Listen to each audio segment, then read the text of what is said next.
alternativas envuelve varios tipos de inversiones. ¿Cuál de esos tipos de inversiones es la que tú te dedicas en tu firma privada?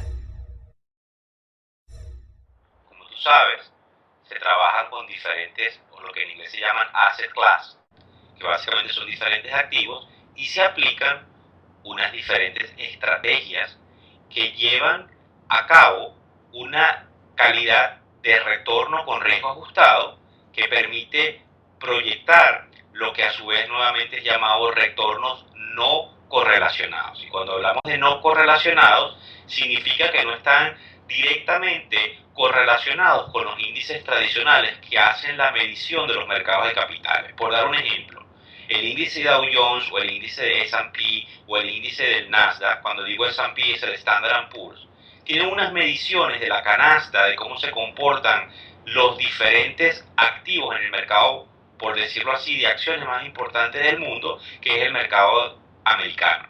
En este caso particular, se usa un comparativo con ese tipo de índices dependiendo obviamente de la estrategia, y cuando nosotros logramos tener en esos asset classes, que nuevamente lo digo en inglés, pero para los que básicamente nos están entendiendo en español, son esa cantidad de activos equities, que serían acciones, bonos, futuros, opciones y otra cantidad de activos como el real estate y los commodities, con esas estrategias un poco diferentes de cómo se comporta ese portafolio, podemos entonces entregar lo que comúnmente se llama retornos no correlacionados.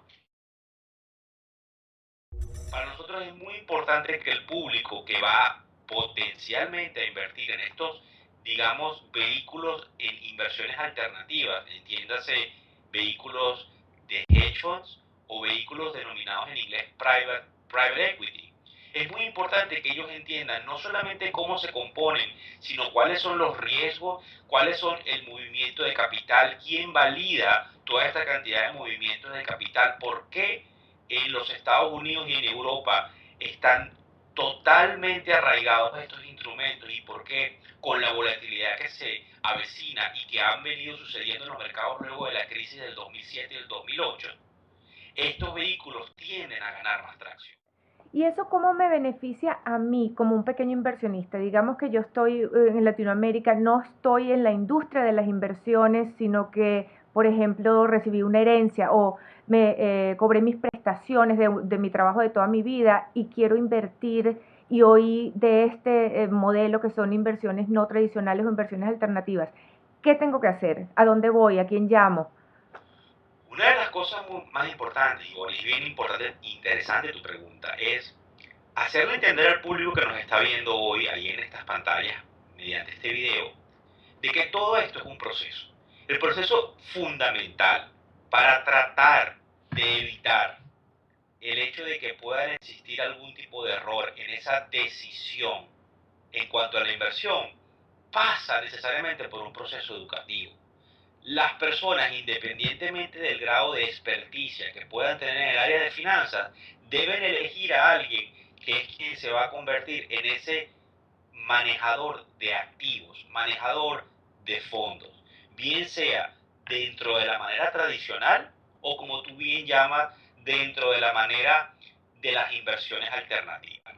Entonces es bien importante que todos los que nos están escuchando y que en específico los que se identifican con tu pregunta en particular comprendan de que existe una posibilidad de obtener educación previa que me permita evaluar como potencial inversionista cuáles son mis riesgos, a dónde me dirijo, quiénes son los manejadores de fondos que están autorizados para hacer este tipo de movimientos, cuál es el ranking mundial, quiénes son los custodios, quiénes en definitiva están no velando, sino digamos actuando como proveedores de servicios de estos manejadores de dinero, quienes validan el retorno de esas inversiones, qué tipo de liquidez tengo yo en el retorno de las inversiones, ¿cómo hago yo para en el portafolio? Es una pregunta muy importante que tienen que hacerse todos los inversionistas.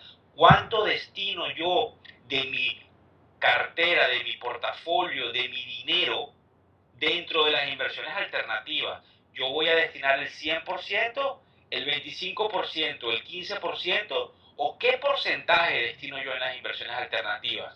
Porque obviamente yo tengo que tratar de construir un portafolio y para eso tengo que buscar a estos expertos en asesoría financiera que necesariamente tienen que ayudarme a entenderlo. Pero en el caso de que necesiten fehacientemente tener esa educación financiera a priori, antes de sentarse con esa persona que se presenta como el experto en finanzas, entonces es el momento ideal en cuando ese tipo de seminarios y este tipo de educación que estamos haciendo en el área se convierte en un arma sumamente importante para que al menos puedan entender todo lo que conlleva el mundo de las inversiones alternativas y cuál es el específico, en el específico caso de la América Latina, cuáles son estas posibilidades que se nos están presentando en la región, de modo de que básicamente podamos tomar una decisión acertada de hacia dónde vamos a dirigir nuestro portafolio y nuestras inversiones. De nuevo, si yo no estoy en el mundo de inversiones, suena como complicado. Todo lo que yo tengo que hacer. No es más fácil que yo me vaya a un banco, pongo mi dinero en un fondo mutual. O, entonces aquí viene mi pregunta es, ¿qué es eso tan atractivo de las inversiones alternativas que me motiva a mí a ir y buscar información y educarme y buscar contactos que no tengo en la industria para poner mi dinero en inversiones alternativas en lugar de ir a un banco y colocarlo en cualquiera de estos modelos que pues son bien conocidos? Es importante señalar que todos esos bancos y todas esas compañías reguladas por los gobiernos locales de los diferentes países donde las personas que están viendo este video están ubicadas, tienen una cantidad de posibilidades de brindar retornos que efectivamente están en congruencia con lo que ellos están buscando. ¿A dónde tengo que ir yo para invertir en inversiones alternativas si estoy en Latinoamérica? ¿A dónde tienen que dirigirse para informarse y para encontrar un manager que esté preparado y que esté certificado?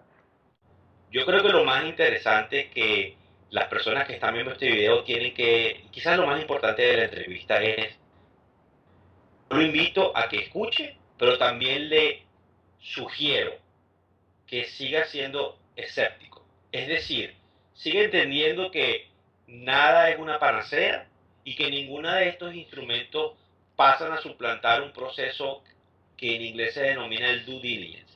¿Qué es esto, Ivonne? Un proceso en donde nosotros vamos a usar el sentido común y vamos a investigar con quién estamos invirtiendo. Luego, investigar quiénes son los que están liderizando el fondo en cuestión. ¿Cuál es lo que comúnmente se llama en inglés el pedigrí? ¿Qué han hecho? ¿Cuál es el retorno que han venido entregando si es que existiese lo que en inglés se llama un track record? ¿De dónde son estos jóvenes que están liderizando estos fondos? ¿Qué institución financiera de prestigio, que tendría mucho que perder de no hacer las cosas correctamente, está validando este tipo de instrumentos? Independientemente del retorno, es muy importante la transparencia que hay en toda esta cantidad de números y de exponentes que tienen que verse desde el punto de vista de las inversiones. En tercer lugar, están los reguladores eh, dando la posibilidad de que estas instituciones ofrezcan estos instrumentos. Si yo estoy ubicado en la región latinoamericana, puedo acceder a instrumentos fuera de la región latinoamericana. ¿Cómo lo debo hacer? ¿Dónde deben dirigirse? Primero, a los canales tradicionales en sus países que se han encargado del negocio financiero. Bancos, casas de bolsa, boutiques financieras. Existen instituciones como, bien importante señalar acá, Ivonne, la Asociación de Hedge Funds Latinoamericanos, a la cual les invitamos también a que hagan un poco de investigación y vayan a las páginas web y puedan entender acerca de esta asociación. ¿Por qué? Porque obviamente agrupa una cantidad de líderes en el sector de lo que serían las inversiones alternativas en la América Latina. Por último, bien importante, ¿quiénes son los proveedores de servicio de esos fondos que me está recomendando mi asesor financiero? ¿Qué es esto? ¿Quién es el custodio, Ivonne? ¿Quién es el que hace la auditoría de los fondos? ¿Quién es el administrador independiente? No el manager, el administrador, el que valida lo que en inglés se llama el net asset value, cómo se cotiza la unidad dependiendo de la fluctuación de las inversiones. Parte de su cartera debería ser destinada hacia este nicho.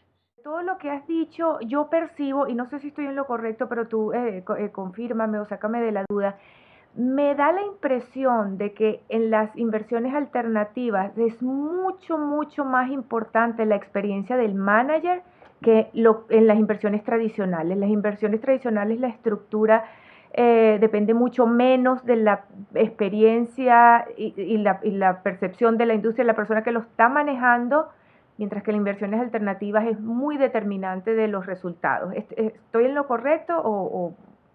Inclusive, digo, porque también hay que entenderlo, inclusive los mejores managers con las mejores intenciones, que han estudiado no solamente en las mejores universidades, porque no necesariamente, con todo respeto, las mejores universidades nos garantizan los mejores managers.